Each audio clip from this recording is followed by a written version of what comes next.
Hello বন্ধুরা, আসসালামু আলাইকুম। আমি আজকে ইনস্ট্যান্ট কোরিয়ান নুডলস রান্না করে দেখাবো। এর জন্য আমি 2 প্যাকেট ইনস্ট্যান্ট কোরিয়ান নুডলস নিয়েছি। এই নুডলস রান্না করার জন্য কোনো প্রকার সবজি আগে থেকেই নেওয়ার প্রয়োজন নেই। ড্রাই ভেজিটেবল সবজিটা দেওয়াই থাকে এখানে। এইটি খুব সহজেই রান্না করা যায়। এখন আমি এটি রান্না করে দেখাবো। আমি এখন গ্যাসের চুলাটা জ্বালিয়ে দিব।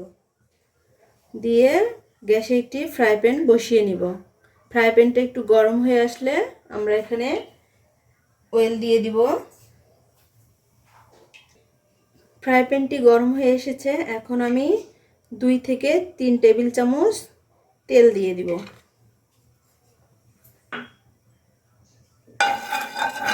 তেলটা গরম হয়ে আসলে এখন আমি 2টার মতো পেঁয়াজ কুচি দিয়ে দিব। আমি পেঁয়াজটা হালকা করে ভেজে নিব।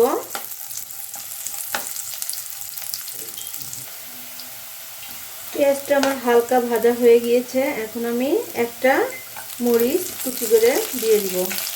আমি একটু ঝাল একটু কমই দেওয়ার চেষ্টা করি, আপনারা ঝালটা আপনাদের পছন্দ মতো দিয়ে নেবেন। পেঁয়াজটা আমার ভাজা ভাজা হয়ে গিয়েছে, এ পর্যায়ে আমি একটি ডিম দিয়ে দিব। এখন আমি সামান্য পরিমাণ লবণ দিয়ে দিব, দিয়ে এগুলো একটু মিক্স করে নিব।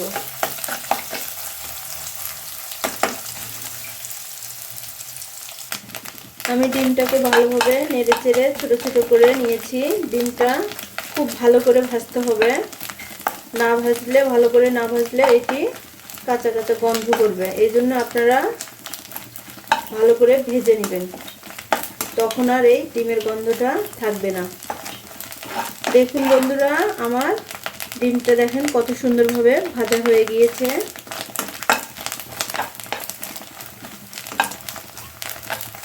এই পর্যায়ে আমি এখন 1 কাপ পরিমাণ পানি দিয়ে দিব।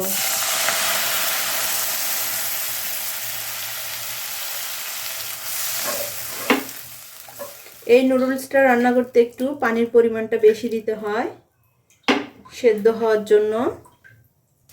এই নুডলসগুলো অবশ্যই ভেঙে নেবেন, বাচ্চারা সহজেই খেতে পারবে। না ভাঙলে বাচ্চারা খেতে পারে না, অবশ্যই এভাবে ঝুরঝুরে করে নেবেন।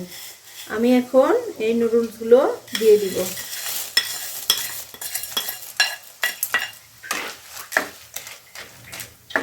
দিয়ে একটু উল্টে পাল্টে দিয়ে দিব। এখন আমি ড্রাই ভেজিটেবলগুলো দিয়ে দিব।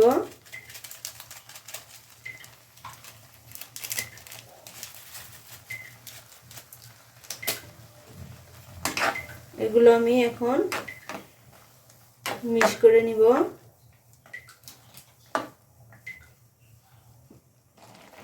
আমি এখন মৃদু আঁচে খোলা প্যানে এটি আমি 2 মিনিটের মতো রান্না করব। এখন আমি নুডলসের মশলাটা দিয়ে দিব। দিয়ে আমি এখানে উল্টে পাল্টে দিয়ে দিব। আমি এখানে সামান্য পরিমাণ লেবুর রস দিয়ে দিব।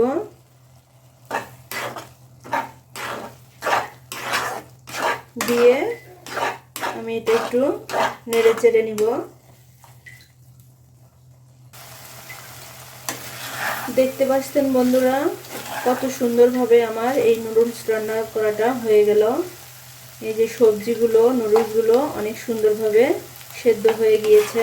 এখন আমি চুলা থেকে নামিয়ে নিব। আমরা এখন এটি একটা প্লেটের মধ্যে নামিয়ে নিব।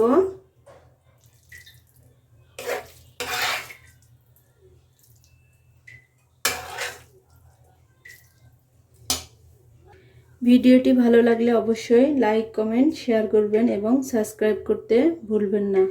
ধন্যবাদ সবাইকে।